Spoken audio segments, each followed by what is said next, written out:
Esperar un momento.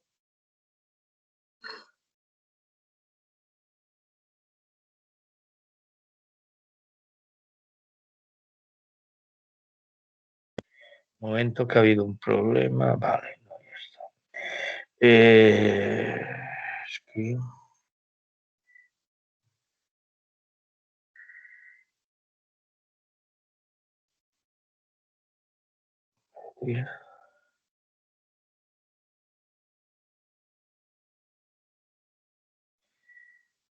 Vale.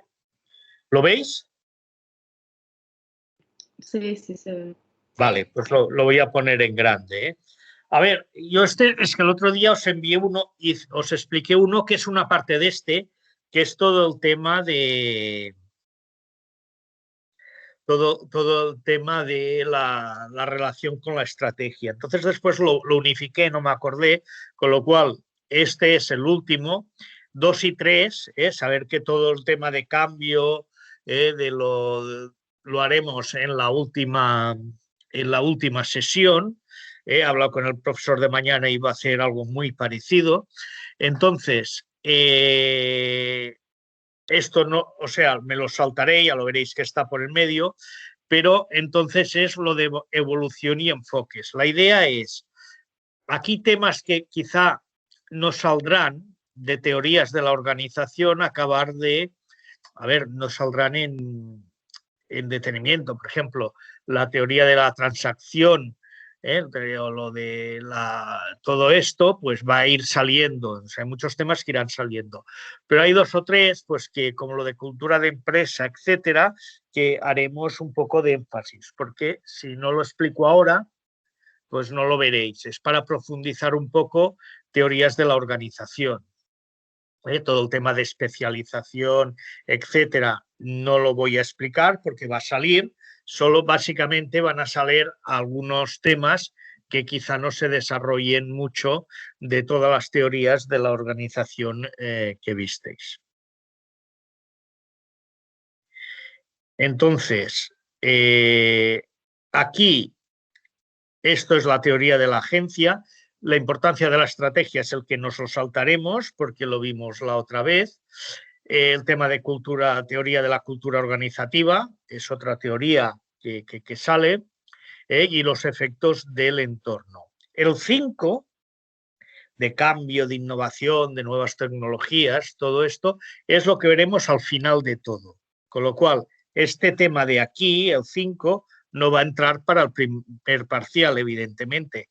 Entrará en la parte del examen final.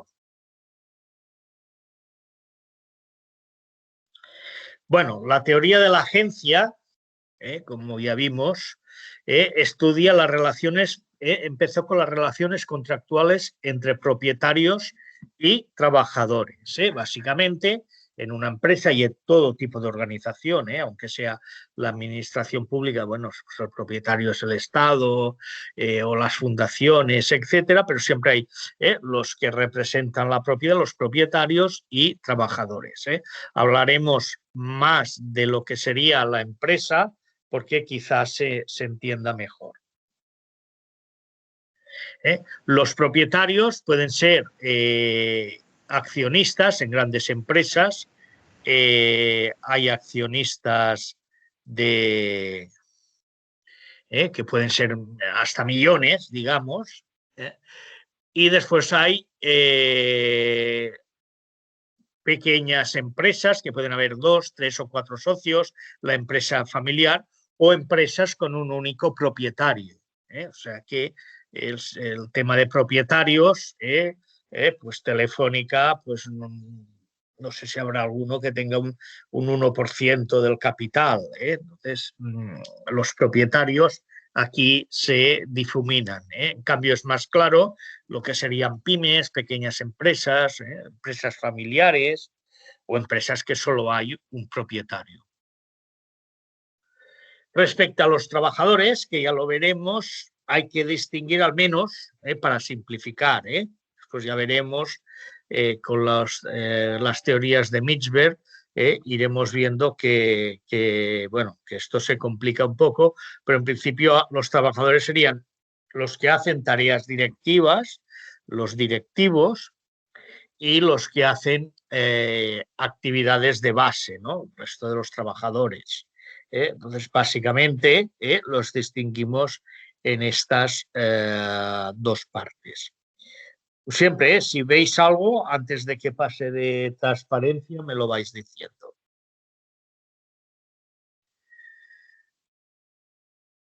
Básicamente, los propietarios de organizaciones, el objetivo específico, bueno, pues es maximizar la rentabilidad de la empresa, ¿no? El beneficio, la riqueza, pero también pueden ser otras. Podríamos pensar, pues, en ONGs, en fundaciones, etcétera. Y esto es lo que se basa. Unos buscan maximizar el beneficio, la rentabilidad de lo que han invertido en la empresa. Y los trabajadores, pues, maximizar su retribución. Entonces se parten de que aquí hay dos partes que, claro, si los empleados maximizan mucho al máximo la retribución, pues les va a bajar la rentabilidad a los propietarios, con lo cual siempre hay que buscar, pues, un acuerdo, un equilibrio. Y entonces, cuando salen los contratos, que sirven, pues, para supervisar y controlar, pues, las conductas de los trabajadores. Aquí hay siempre deberes y obligaciones. Esto, si tenéis ya temas más de derecho laboral, ya lo veréis allá. Y también interesa, pues, también reducir los costes de la agencia. Entonces, entonces se basa en esto. La teoría de la agencia es en el sistema que hay de contratos. Estos contratos sirven, pues, para que, pues, no haya conflicto en general. Pues, oye, pues mira, tu salario será esto, si hay variables, si no hay variable, tus obligaciones, el horario, bueno, lo típico que hay de un contrato. En lo que son las empresas muy grandes, las que hay muchos accionistas, claro, aquí hay los altos directivos, presidentes de las compañías, que pueden tener alguna pequeña cantidad de acciones o no, pero que tienen unos objetivos que son diferentes de los accionistas. Pueden ser. Entonces, aquí hay un concepto que es de crear valor para el accionista. Crear valor tiene dos. Estamos hablando de empresas que están en bolsa, grandes empresas. Que es que cómo puede un accionista tener valor o por la rentabilidad, los dividendos que recibe, o porque las acciones van subiendo durante muchos años, con lo cual, pues si compró a 1.000, pues puede vender, yo qué sé, cada acción pues a 1.200. Por lo tanto, son los dos sistemas que hay de crear valor para el accionista. Esto se explica un poquito más en estrategia, pero da unos problemas de que a veces las estrategias, esto también irá saliendo, se mira muy a corto plazo. Entonces solo se mira al corto plazo. Estás pendiente de la bolsa y de los beneficios que generas cada año. Bueno, esto puede dar problemas a la larga de sostenibilidad de la empresa. Después hay un tipo de acciones con diferentes derechos a voto. Esto es muy común en Europa, sobre todo en Centro Europa, que serían, por ejemplo, pues que tienen más derecho a voto las acciones que son de las familias o de los accionistas fundadores. Aquí también se incluiría que hay en algunos sistemas, ya no tanto, lo que se llama unas acciones que tienen más derechos a voto porque es el Estado que participa en estas empresas. Por lo tanto, aparece un tercero. Teníamos antes trabajadores, propietarios, y lo que es en grandes empresas, pues claro, si estamos hablando de una empresa familiar que hay 4 socios o una familia, pues aquí no necesitas esta figura de los altos directivos, de presidentes de compañías. porque son los mismos dueños de la empresa, los mismos propietarios. Por lo tanto, aquí ya son las grandes empresas. Entonces hay otro concepto, la teoría de la agencia.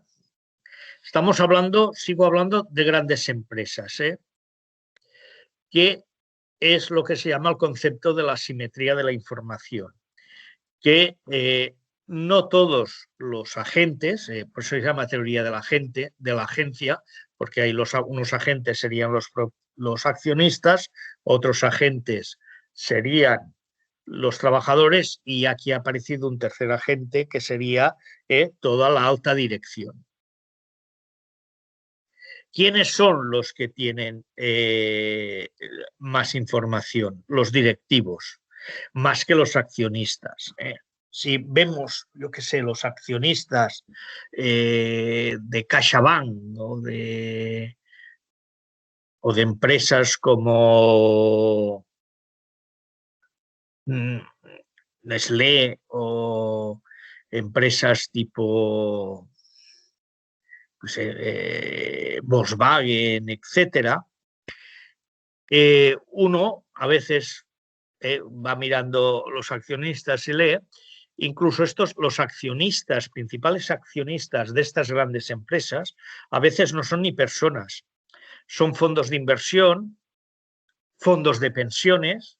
Hasta ahora, el principal accionista de General Motors, una empresa automovilística americana, era un fondo de pensiones. Un fondo de pensiones que invierte en estas acciones. Pero claro, el objetivo del fondo de pensiones sí que es tener pues, que las acciones suban y beneficio, porque el objetivo de los gestores del fondo de pensiones es que los pensionistas, cuando se jubilen, pues tengan más dinero. Por lo tanto, son o fondos de inversión o fondos soberanos. No os quiero complicar con esto, que es más de finanzas, pero el fondo soberano no deja de ser fondos de... Hay un tipo de países, por ejemplo, muy claro, los Emiratos, Arabia Saudí, Kuwait, etcétera, que generan tienen tantos ingresos del petróleo respecto a los gastos que hay como Estado, que tienen excedentes. Estos excedentes es lo que se invierte pues, en cantidad de empresas, lo que se llama fondos soberanos. Es como un fondo de inversión o de pensiones, pero que depende de un Estado. También tiene Singapur, China, son los grandes, hoy en día, los grandes exportadores. Bueno, como he dicho, la simetría de la información, por lo tanto, los accionistas no tienen tanta información como los directivos. Y evidentemente, los trabajadores tampoco, si no son los directivos, no tienen toda la información. Entonces, ¿qué pasa? Que los propietarios, hay las juntas generales de accionistas, pero que bueno, allá al final la gente que tiene un 1% medio punto de la empresa pueden dominar un poco, pero no son los que tienen, el control directo, porque normalmente una junta general pues se reúne una vez al año. Entonces, claro, no tienen la información. Entonces se crea un tipo después ya hablaré de los contratos, un tipo de otro ente, fijaros que van apareciendo en las grandes empresas, que es el Consejo de Administración. A ver, tenemos los altos directivos que dirigen la empresa y tenemos los accionistas que están muy fraccionados o son fondos de inversión, etcétera. Para tener toda la información y ejercer más un control sobre los directivos, entonces se crean lo que se llama el Consejo de Administración, que están formados por accionistas o personas que nombran los accionistas externas a la empresa. Incluso también podría haber una persona interna. Pero fijaros que son nombrados por los accionistas. El Consejo de Administración se reúne periódicamente, pues 3, 4 veces al año, más que la Junta General, y es el que aprueba todas las cuentas, etcétera. Sigo diciendo, estoy hablando de empresas que cotizan a bolsa, tipo Telefónica, Repsol, empresas muy grandes. Entonces, fijaros que a los accionistas respecto a los directivos hay ya el Consejo de Administración. La realidad que pasa en el Consejo de Administración, que como son grandes empresas que el capital está muy fraccionado, normalmente gente que parece que sea muy poco, un 0,5% o un 1%, tienen bastante poder y entonces son los que normalmente estos accionistas principales, pero no es que tengan un 50%, con un 1%, un 2%, los que en realidad nombran estos consejos de administración, porque hay gente individual que incluso, pues bueno, mira, voy a probar de invertir 20.000 euros en Telefónica. Claro, pues esta persona pues no va a tener nunca, no va a estar nunca en un consejo de administración. Y los fondos de pensiones también empiezan a tener fondos de pensiones y de inversión, o los fondos soberanos, también como tienen mucho poder, también normalmente pueden nombrar consejo de administración. Pero hoy en día es como funciona. Hay otro tema de control, ya digo que lo de los contratos lo voy a explicar luego, que en la otra manera de control, siempre sobre los directivos, los que dirigen la empresa, aparte del Consejo de Administración es el mismo mercado. Claro, si se detecta que la empresa va mal, que hay pérdidas y tal, pues las acciones bajarán. O si hay mucha deuda, etcétera. O sea que también el mercado de la deuda es el mercado que te da el rating, que tanto lo dan a los estados, por ejemplo España pues tiene una clasificación, como a las grandes empresas. Entonces te indica que estas agencias, que básicamente hay 3 en el mundo, es como un oligopolio. Estas 3 agencias son las que te califican la deuda, con lo cual la gente que quiere invertir en deuda, puede ser de un estado o de una gran empresa, pues claro, ve el rating. Si es bajo, que quiere decir que hay bastante riesgo, pues va a subir el tipo de interés. Pero lo dejamos aquí, porque es un tema que es más de economía, de finanzas. Y para lo que serían los trabajadores, que sería esta parte de aquí, contratación y supervisión, bueno, hay los contratos fijos de siempre, que es la retribución que es fija, pero para controlar el comportamiento hay 2 tipos de contratos, los que se llaman conductistas y contratos basados en resultados. Una pregunta, contratación la habéis visto ya, ¿no? ¿O no? Tema de contratos de trabajo. El permiso del trabajo, ¿no? Algo, vale. Vale. Yo aquí solo quiero referirme a que es para hacer también una supervisión. Fijaros que antes lo de abajo, Consejo de Administración, los mercados, es supervisión sobre los directivos. Entonces aquí estoy hablando de supervisión sobre los trabajadores. Entonces hay el contrato conductista, basados en el comportamiento y desempeño, que son difíciles de medir. Se dan en empresas privadas, pero también ya se empieza a ver este conductista, también se empieza a ver conozco alguna administración pública, pocas, administraciones más bien pequeñas, como pueden ser universidades, hospitales y algún ayuntamiento, pero no muy grande como el de Barcelona, empieza a ver, y entonces el contrato conductista es una evaluación del desempeño, cómo has desempeñado tus tareas y el comportamiento. El más extendido, sobre todo en la empresa privada, es en base a resultados, beneficios, la productividad, etcétera. Claro, es más fácil de medir. El conductista es más difícil. Y el de resultados, más fácil, pues si mi departamento ¿eh?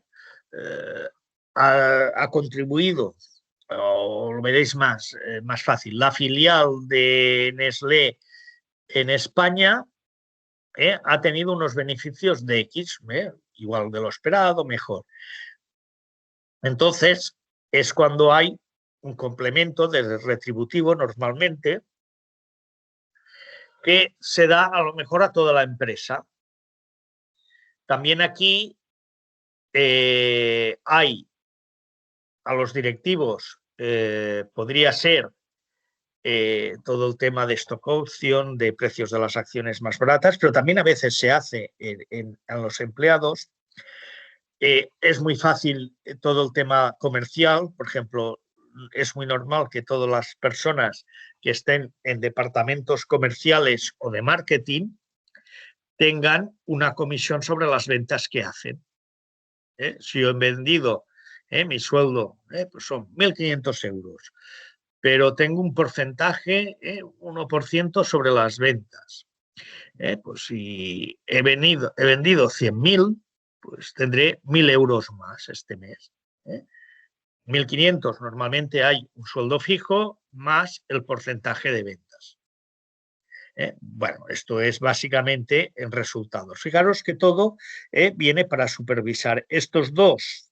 El conductista basado en los contratos son de trabajadores, consejos de administración y mercados para controlar a los directivos.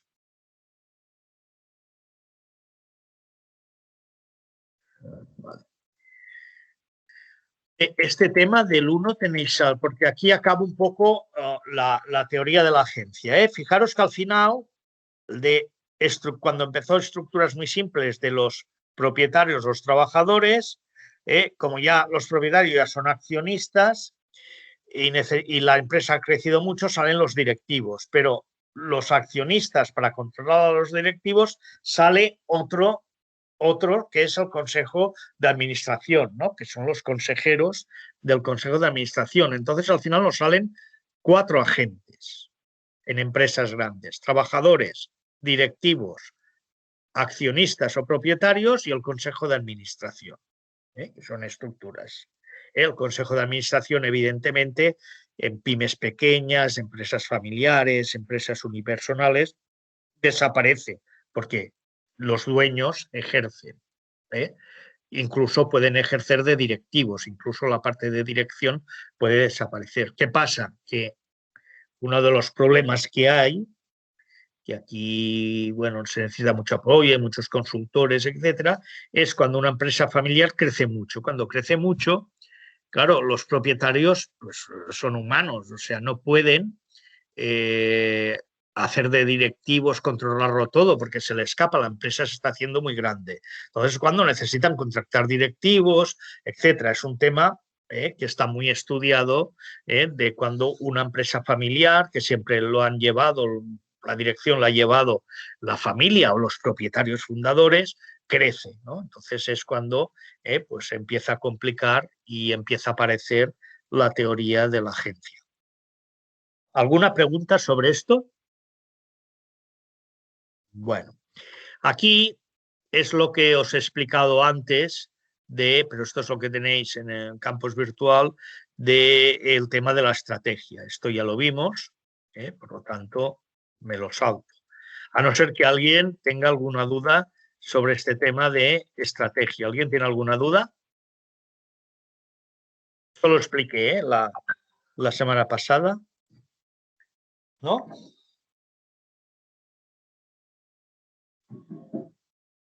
Bueno, aquí. Vale. ¿sí? Sí, sí. Ahora hay, acordaros que otra teoría, porque esto se daba hace 3 o 4 años, en el programa había un específico de cultura organizativa, pero como se ha ido, lo pongo también dentro de lo que serían las teorías, ¿no? Porque esto también sale como teoría de la organización.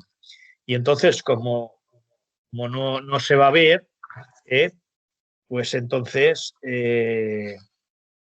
voy a hacer nada, 4, era aquella teoría de las perspectivas culturales.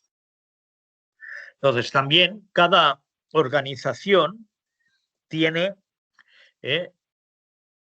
una cultura. Evidentemente, esta cultura está relacionada con la misión de la organización, que es lo que vimos. La misión, alguien podría decir qué es, ya que lo vimos la semana pasada. Bueno, claro, Lo que gestiona la empresa, lo que hace, lo que hace. exacto. La actividad que tiene la empresa es su misión, pues fabricar zapatos, por ejemplo, o transportar gente de un país a otro, si soy una compañía aérea, es la misión, por eso estás. Entonces aquí, pues claro, una cultura que es, en realidad, pues es un sistema que hay valores, creencias, pero en este aspecto, igual que siempre se estudia las culturas de diferentes países que tienen sus valores, sus creencias, etcétera, pues aquí se baja un nivel de empresa o de empresa o de cualquier organización. He dicho que pueden ser ONGs, etcétera. Entonces, son en este aspecto, cuando tú bajas, de lo que sería, es muy fácil, pues la cultura de un país, etcétera, pero cuando tú bajas a una organización, pues tiene su cultura y la comparten normalmente todos los miembros de la organización y las distingue de otras organizaciones, aunque sean del mismo sector. Entonces, aquí es importante, depende de la empresa, el líder. El líder juega un papel fundamental. El líder aquí, en nuestro país, es más complicado buscar un líder. No se tiene aquí mucho el concepto de liderazgo, pero es muy fácil. Es un Steve Jobs, Elon Musk, Larry Page de Google, evidentemente Bill Gates, pero también Henry Ford, Jack Welch, que era de General Electric, o sea, presidentes, normalmente son presidentes, el presidente ejecutivo o el director general, que tienen un liderazgo tan potente que son los que imprimen toda la cultura. Ya digo que aquí es más difícil encontrarlo, pero en Italia había uno, el de la empresa petrolera, Mateo, no me acuerdo, pues también era una persona que ejercía liderazgo, o sea, no todos son americanos. Yo os he dicho estos nombres porque suenan los Richard Branson de Virgin en Inglaterra. No siempre, a ver, hay gente que no es tan potente, pero que también ejerce de liderazgo, que los nombres pues no lo sabemos. Pero si hay un líder es fundamental. En las empresas familiares que crecen, normalmente el líder pues es el patriarca de la familia. Hay películas incluso de aquí que hablan, ¿no?, de empresas familiares, etcétera. Alguna película catalana hay sobre este tema, que hay el patriarca, ¿no?, el líder de la familia. Bueno, pues es este líder de la familia o el patriarca. Esto ha pasado, ahora no, porque no son ni catalanas, pero Codorniu y Freixenet, los conozco bastante, en el sector de cavas había el patriarca de la familia, el fundador y todo, y básicamente aún dominaban las familias, hasta que hace un par de años Codorniu ahora pertenece a un fondo de inversión americano y Freixenet es a una empresa alemana. O sea, ya no. Pero esto antes eran dos empresas, o Torras de hace vinos, también el líder, Miguel Torras, bueno, pues también puede ser el fundador, el patriarca, o sea que también hay casos aquí. Y entonces, claro, como se desarrolla, empiezan a haber cierto tipo de tradiciones, o sea, cada empresa tienen sus tradiciones. Hay dos niveles, observables y las no observables. Observables es el espacio físico, vestimenta, lenguajes, las ceremonias, historia, reglas. Para que tengáis una idea, una ceremonia que es, pues hay empresas, pues cada empresa tiene diferentes maneras de, a lo mejor, hacer una ceremonia, que puede ser una cena, una fiesta, un reconocimiento a las personas que se jubilan. O al revés, a las personas que entran. Lenguajes, si viéramos el vídeo de Zara, Zara, una de las cosas que enseñan a la gente que entra en las tiendas es el lenguaje que ha con que se ha de, digamos, interactuar con los clientes. Reglas, el comportamiento, la vestimenta. Por ejemplo, es muy curioso el Banco de Santander, si uno conoce la gente, los directivos, todos llevan la corbata roja. Es el distintivo, es y es curioso, yo he conocido, y todos te vienen siempre con la corbata roja. Hay no sé si es Tecnocasa, una inmobiliaria de estas, que todos lo tienen, una corbata verde, de un verde chillón. El espacio físico. Por ejemplo, una tienda de Zara en todo el mundo siempre tiene el mismo espacio físico, muy minimalista, no se ve mucha ropa apretada. ¿Y qué color impera? A ver si alguien ha entrado y se ha dado cuenta. En las tiendas de Zara. Yo creo que el negro. No lo sé. No. No. El blanco. El blanco. Los maniquíes son todos blancos, todo el blanco. Si uno va a Body Shop, que es una empresa, aquí no tiene mucho éxito, pero en Europa sí, que es de productos de cosmética, pero que no, digamos, medioambientales y naturales, impera el verde. Y después están los no observables, que son las creencias, los valores, suposiciones compartidas por los miembros de la organización. Aquí, por ejemplo, hay a veces leyendas dentro de la empresa, de tal directivo, del fundador, del líder. Bueno, es todo lo que no se puede observar. Entonces, lo de la cultura, pues va por aquí. Aquí, bueno, os lo he dicho antes, aquí ceremonias y ritos, conjunto de eventos sociales públicos. Me acuerdo que pues, en empresas había siempre la típica, la cena de Navidad. Después yo estaba en lo que era una temporada, lo que es PricewaterhouseCoopers, y en verano había una salida a podría ser un recinto esportivo, bueno, recintos aquellos que te daban de comer y tenías actividades, ¿no? Entonces esta era más informal. La cena de Navidad, por ejemplo, ibas con traje y corbata. En esta tenías que ir hasta llevar un traje de baño porque a lo mejor había piscina, etcétera. Era menos informal. Fiestas de despedida, de jubilados, etcétera.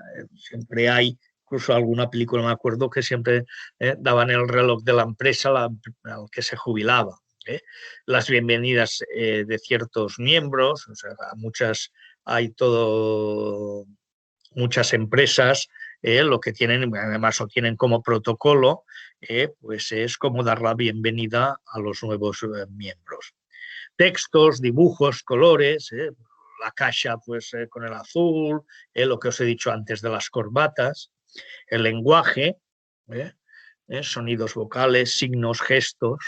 Esto, si tenemos tiempo de ver el vídeo de Zara, se ve cómo forman a la gente de cómo hacerlo, y los mitos, historias.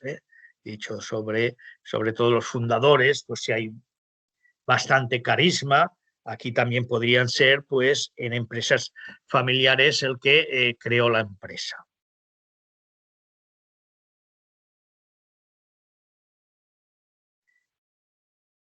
Antes de acabar, esto de la cultura organizativa, ya que sois jóvenes, si tenéis que ir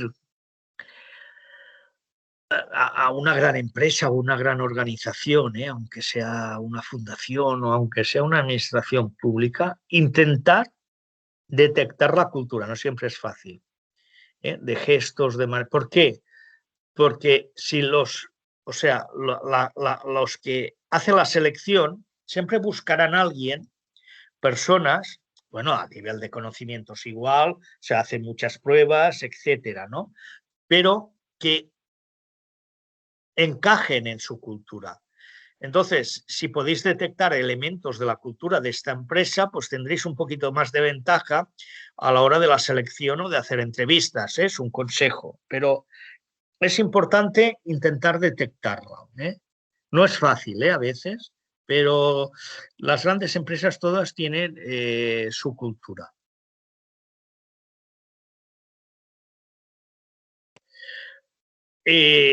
Bueno, lo que hemos dicho, el entorno físico, edificios, jardines, las plazas de parking, áreas de descanso, recreo.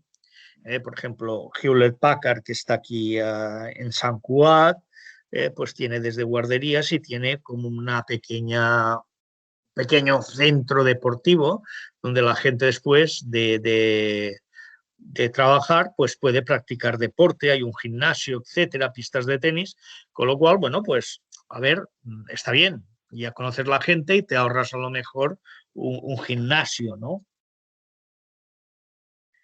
Después la disposición y el diseño del interior del edificio, mobiliario, los colores de las paredes, la iluminación, lo que os decía aquí de Zara, decoración de los despachos, espacios abiertos, etcétera. Y después hay siempre, muchas de estas estructuras tienen un objeto simbólico. Es el símbolo. Puede ser, a lo mejor, pues hay varios tipos de símbolos, ¿no? El despacho del presidente de la compañía, los aviones privados, por ejemplo, una vez fui a la sede del Banc de Sabadell, pues tienen allá cuadros de valor, una serie de cuadros, muestras artísticas. La responsabilidad social corporativa, aquello que ha cobrado importancia. La responsabilidad social corporativa también se da en empresas de cierto volumen y es lo que ellos, digamos, aportan aparte de la actividad, ¿no? Aportan a la sociedad como responsabilidad social. Pues puede ser, pues a lo mejor,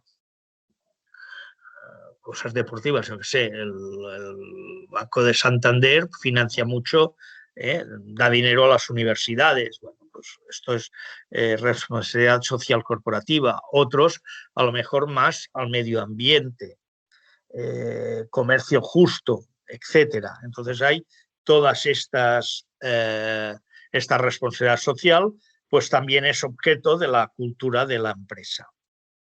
Aquí, por ejemplo, un objeto simbólico, ya que estamos en la UAB, son las columnas de la UAB. O sea, cuando se hicieron, pues se han convertido en un símbolo, igual que también hay los símbolos de ciudades. Cuando uno piensa en París, pues piensa ahí en la Torre Eiffel, y cuando es Barcelona, la Sagrada Familia. ¿Alguien quería decir algo? Bueno, he puesto aquí las columnas de la UAB como objeto simbólico. Entonces, ¿qué funciones tiene esta cultura? Pues bueno, define un poco la frontera entre tu organización y las demás, una manera de distinguirse. Los trabajadores se pueden identificar, hay encuestas y tal, pues que hay cierto tipo de trabajadores de ciertas empresas, pues están muy orgullosos de pertenecer a esta empresa, para facilitar pues más compromiso, que hayan ciertas... Sí, No se ve el power. no se ve, ¿eh? No, se ha quitado. Vale, un momento. Bueno, vamos a ver qué pasa.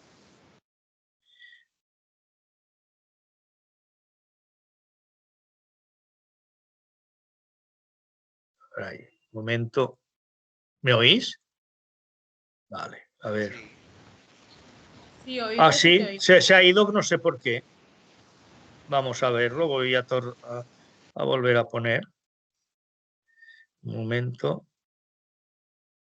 Sí, Se ha ido solo. ahora sí. A ver, ¿cuál era el último que habéis visto? El de estábamos en lo del objeto. Esto no lo habíais visto, ¿no? Y esto sí, estábamos aquí, creo. La siguiente, Vale. esta no. Vale, esto, lo que he dicho, la frontera entre tu organización y las demás, más si son del mismo sector. ¿Eh? Un segundo, una pregunta. Sí, ¿Por qué pasamos del 5 al 3? no, es un error, es Ah, un vale. 3. Bueno, muy bien, estás atenta. Provee identidad a los trabajadores, al tema de compromiso, cierta estabilidad. Sirve para, como un mecanismo también pues, de cierto control. Aspectos negativos. Bueno, si hay un cambio muy importante en una empresa, un cambio radical, la cultura puede ser un problema. Cuando tienes que hacer un cambio muy profundo en una empresa o en cualquier organización, la cultura para hacer este cambio es una barrera.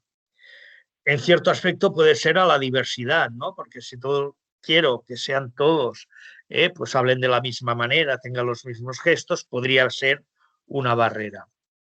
Y después, en fusiones y adquisiciones. Claro, aquí yo conozco gente que esto lo ha vivido. Cuando se fusionan dos empresas,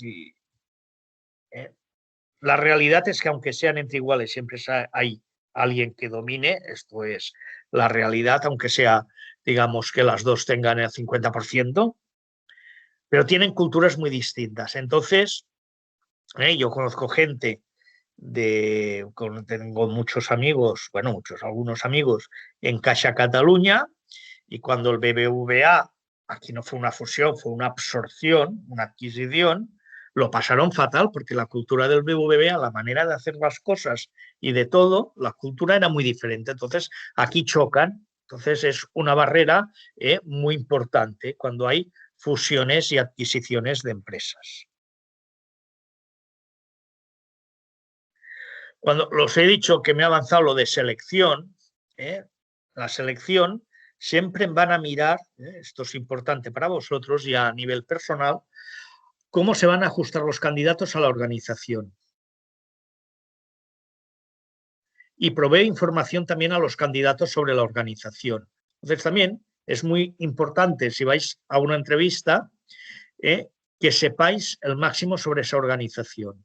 Si identificáis la cultura mejor y entonces las respuestas a según qué preguntas tienen que ir encaminadas hacia esa cultura y la información que tengáis de la organización. Por ejemplo, ahora no pasa, pero hace muchos años en la Caixa los máximos directivos eran del Opus Dei.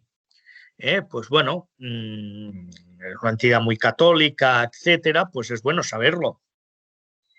Porque según la entrevista, etcétera, o la pregunta, pues la puedes encaminar o no. No quiero decir que mentáis, pero que lo encaminéis si detectáis esto. Por lo tanto, es importante tener esta información. Però és molt important que una persona, que un treballador... És que, vull dir, no sé, m'ha semblat molt... no sé, molt aleatori, molt bizarro, directament, que un treballador... ¿Molt qué? Perdona. M'ha semblat molt bizarro, o no sé... Bizarro. No es tan, pero... A ver, si es un lloc directiu o de un comandant intermig, és més important. Però és igual, Si vol donar Zara una imatge de que al final el comportament de les persones, bueno, però és que tampoc és demanar gaire cosa, no? Que es tracti a la gent amb educació i coses d'aquestes. Bueno, és important. Potser ara no tant, però clar, si és el sector banca, bueno, pues, encara que sigui perquè sigui un lloc pues, normalet, pues, bueno, pues el tema de banca, pues, ves con traje y corbata. ¿Yo qué queréis que os diga? Yo es lo que os recomendaría. Si vais a una empresa tipo Hewlett Packard o Google, pues no, ir con un polo, para que veáis los dos extremos. Si es una empresa, por ejemplo, de telecomunicaciones muy clásica como Telefónica, yo ahí iría con traje y corbata, porque son muy clásicos. Depende. A ver, yo todo esto que os digo es porque, claro, sois jóvenes y tal, pues bueno, no lo tengáis en cuenta. Simplement m'ha semblat raro el de, vull dir, inclinar la ideologia cap a la que tenen els de dalt, a seques, però vull dir, sí, tens molta raó, vull dir, és el que passa. Jo no et diré, no és la Caixa, no et diré, perquè la conec, no et diré el lloc d'aquesta organització, però és una organització que els directius, o sigui, l'alta direcció, és de l'Opus Dei. Era una dona, jo et dic un cas real, perquè una dona que es va separar del marit. Li van fer la vida impossible fins que va marxar. Tenia un lloc de direcció, perquè ja no s'ajustava. Això ja et dic, només et dic això, i no és que tingui jo res en contra amb l'Opus Dei i tal, però això és un cas. I l'havien acceptat i tal, però el moment que se separa del marit, doncs problemes. Potser hi ha llocs que són molt, no sé, una fundación pues, de un tipo que a lo mejor es todo lo contrario, ¿no? Que vaya uno con unos valores muy católicos, pues no, depende. O la misma iglesia católica o cualquier iglesia o las protestantes, bueno, pues si tú vas a trabajar ahí, que hay mucha gente pues, que va a trabajar, conozco gente que está trabajando pues, en el monasterio de Montserrat, pero que no son monjes, es uno que es un directivo de la fundación del monasterio de Montserrat, bueno, pues ya sabes los valores que hay ahí. Depende. Bueno. Sí, entesos. Vale, no, és que sí que xoca, però aviam, jo he exagerat, però no és a tot arreu, No, yo creo que si uno va a trabajar, yo que sé, a SEAT, Está bien claro. no pasará nada, No, son más neutros. Y después hay la socialización, ¿no? Pues que lo que permite ir socializando a los trabajadores para adaptarse a la cultura de la organización. Aquí no lo toméis con que las empresas y tal, aquí es como una secta, no va por aquí. Pero sí que existen estas cosas, pues es una teoría organizativa, ¿no? Las perspectivas culturales, ya os lo dije. Esto es para que veáis, es una churradeta, pero es dos extremos, ¿no? Dos culturas, norteamericana y japonesa. De aquí veremos un poco, también se ve en estrategia diferentes empresas en función de la cultura del país. Pero esto ahora me avanzo. Pero, por ejemplo, la cultura japonesa de empresa. No quiere decir que todas las empresas japoneses sigan esta cultura o las americanas esta. La cultura japonesa es mucho del colectivismo y los grupos. La cultura norteamericana es más el individualismo. Diferencias. La cultura japonesa hay énfasis en la familia y respeto a la autoridad. A la autoridad desde el punto de vista también de la experiencia. En cambio, la cultura norteamericana es más el individuo y la juventud. La japonesa es más la cooperación y la armonía. Esto no es mío, aquí tenéis la fuente. No, pero bueno, me pareció como un ejemplo. La énfasis en la cooperación y la armonía, y hay más énfasis en la competición, el conflicto, la confrontación y las diferencias. No quiere decir que los japoneses no sepan competir, ¿eh? Hay muchas empresas japonesas que son muy competitivas, ¿eh? Pero bueno, la japonesa es más la paciencia y los resultados a largo plazo, y la norteamericana, las empresas, la inmediatez y los resultados a corto plazo. Es lo que os decía del valor del accionista. Esto ha cambiado un poco porque esto pasó en los años 80 y alguna empresa tuvo tantos problemas que desapareció por mirar tanto el corto plazo y no mirar el largo plazo. Los japoneses más humildes, más austeros. Si vosotros fijáis, algún directivo japonés, que esto del avión privado, todo esto, ir a jugar a golf, también lo deben hacer, pero no ostentan. Son más humildes. En cambio, hay más la promoción propia, la riqueza material, o sea, eso es otro estilo. Son dos. Encontré de esta fuente de culturas, de las culturas del mundo de las organizaciones del trabajo y aquí se ve, ¿no? Un poco. Pero claro, esto entre de dos países. Bueno, después había, si os acordáis, sí que saldrá un poco, pero no tan detallados para qué es la teoría de la contingencia, que es la influencia del entorno en la organización, no es aislada. Y también aquello que decía, pues el tamaño de la empresa que influye, etcétera. Esto viene de las teorías. Claro, aquí pues se mira primero la complejidad. Número de elementos del entorno que son relevantes en la organización. Cambio. La velocidad que hay en los cambios en el entorno. Ahora es muy rápido, pero en los años 60, la década de 60 del siglo pasado, era más estable. Que no digamos, si diga alguna organización de la Edad Media que no pasaba nada en 100 años, ¿no? Aquello de cambios. Dependencia de recursos críticos. Evidentemente, los recursos normalmente son escasos, pueden ser más escasos que no. Si necesitas, se incrementa la escasez, pues bueno, dependes mucho de los recursos. Recursos críticos, que puede ser, sobre todo, que tú necesitas una serie de recursos, por ejemplo, el tema ahora que está de moda de los, ¿cómo se llaman estos? Los minerales raros, materiales raros, que hay pocos, que se necesitan mucho, sobre todo para baterías de coches eléctricos, para los móviles, etcétera. Es un recurso crítico. Entonces aquí incluso, bueno, aquí hay fricciones entre países por estos recursos, porque la empresa que se dedica a construir móviles, ordenadores o coches eléctricos es un recurso crítico y son muy raros, por eso se llaman materiales raros. El litio y todo. Bueno, y hay algunos que los leí, ahora no me acuerdo.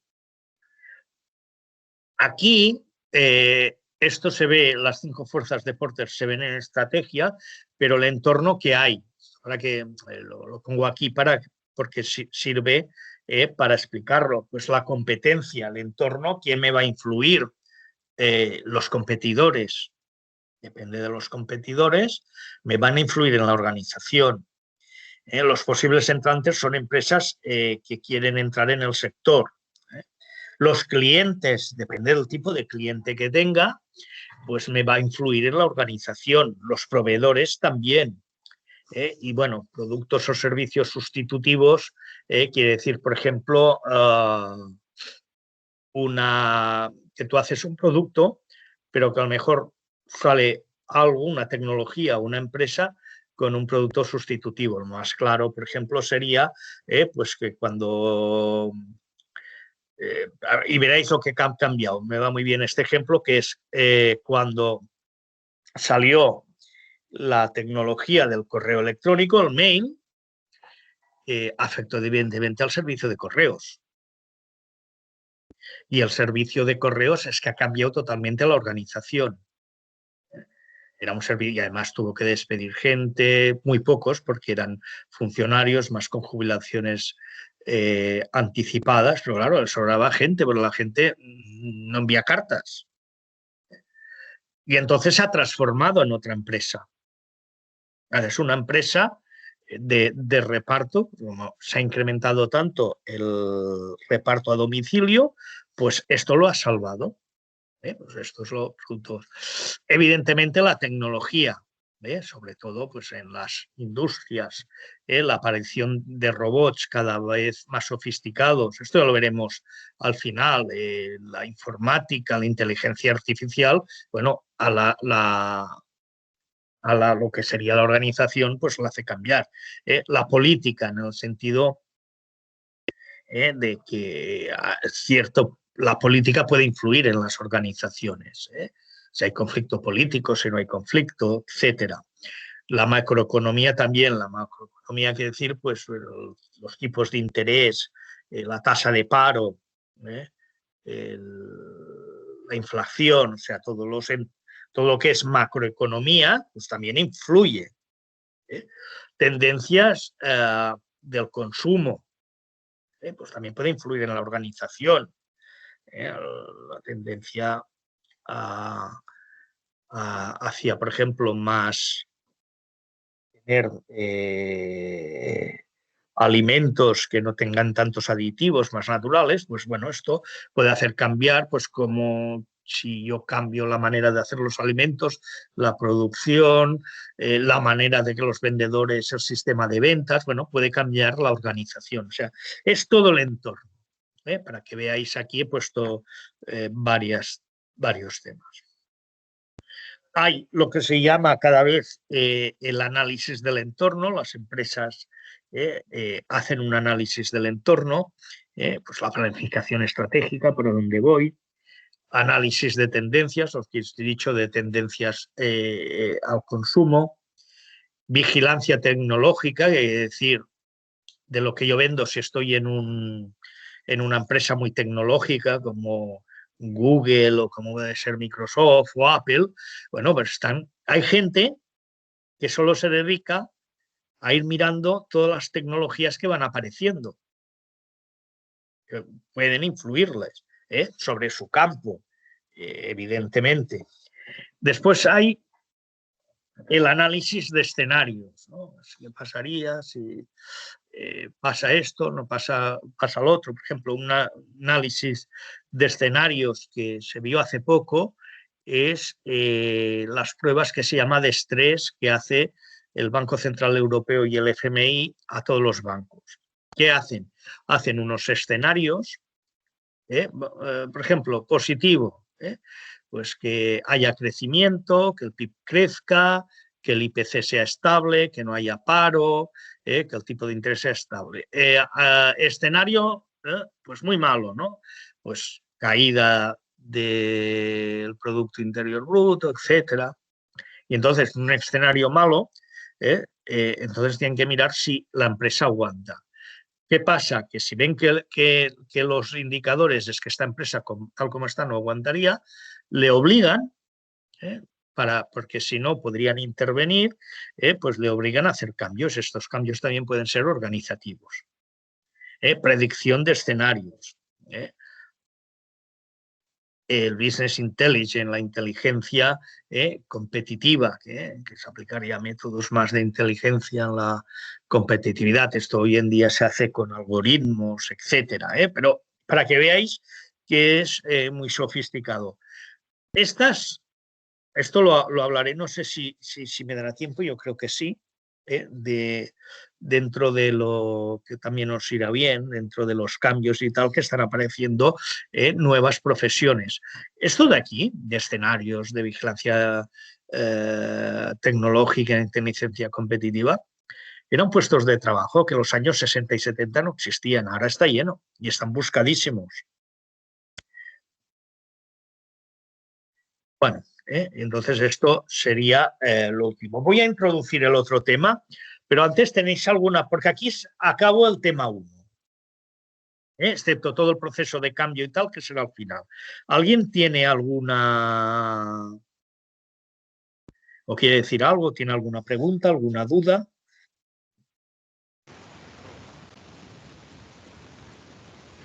Oigo un micro abierto. ¿No? Estás abriendo, hay un micro abierto, ahora no sé de quién es. Vale. Esperar un momento que voy a dejar de compartir y después os pondré un momento o lo otro para a ver. Vale. Miraba a ver si en el chat había alguna pregunta, alguna mano levantada. Bueno, nada, en 5 minutos os voy a explicar un poco de qué va a ir, porque si no os voy a cansar. Ya os he dicho que al haber en estas clases virtuales cuesta más. Ahora no sé por qué no se abre la mano, porque está compartiendo. Cuesta más interactuar y hacer preguntas, porque claro, no ves a la gente, no ves las caras. Pero bueno, entonces es por si... A ver, ¿aquí hay algo? No, vale. Pues os voy a poner lo que vamos a dar ya del tema 2. Vale. ¿Lo veis, el tema 2? Sí. Vale. Bueno, aquí básicamente hablaremos un poquito ya más del concepto organización, lo profundizaremos y entonces hay todo lo que es diferenciación, integración de actividades. Aquí, como yo os he dicho que en teoría está la organización,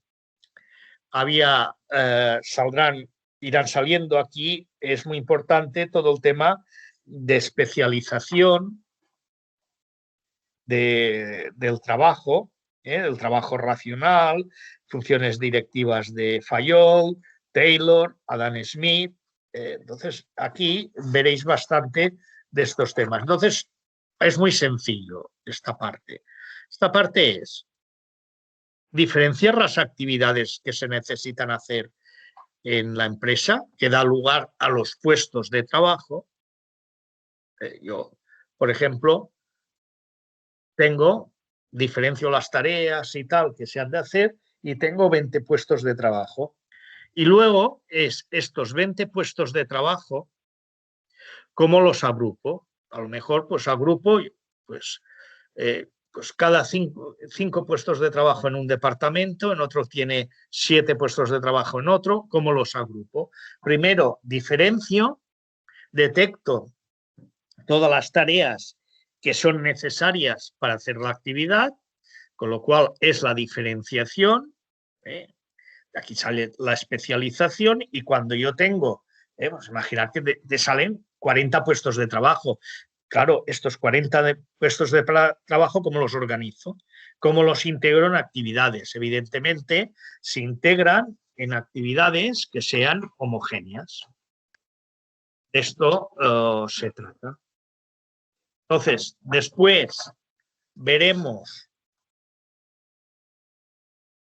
el tema de las dimensiones, lo que sería formalización, más lo que sería la teoría, hay algo de Fayol también, pero más de Max Weber, que sería todo, aquí saldrá pues la estructura formal, etcétera, y luego haré los factores de contingencia que da a dos sistemas diferentes. Un poquito lo que os he explicado, pero muy rápido, del entorno. Habrá algo del entorno, pero también dos tipos de organización, que se llama el sistema mecánico y el orgánico, que ahora lo tenéis que aprender. Entonces, el tema 2 son estas cosas: diferenciación, integración de actividades. En diferenciación también veremos muy esquematizado, que esto lo hizo un profesor del Departamento de Economía de Empresa, que pues bueno, se murió hace unos años, que tiene un libro sobre la función directiva, que esto es lo que empezó Henry Fayol. Pues veremos un poquito cómo él está bastante bien, porque es está muy agrupado en 4 estilos de dirección, que también como función directiva. Después, lo que os he dicho de todo el tema de la estructura formal, etcétera, que sería más relacionado como Max Weber, y los factores de de contingencia, también el entorno. Lo he ido muy rápido, ¿eh? Aquí un poquito os lo explicaré un poquito más rápido, más rápido, más concreto, y después lo que sería pues el sistema mecánico y el sistema orgánico. Está un poquito relacionado con el entorno. Pero ahora falta un cuarto de hora, si ahora os empiezo no vale la pena. Entonces el 2.1, no sé si me dará tiempo de hacerlo todo, es el más largo, ¿eh? No sé si me dará tiempo de hacerlo todo el... Esperar un momento que dejaré de compartir.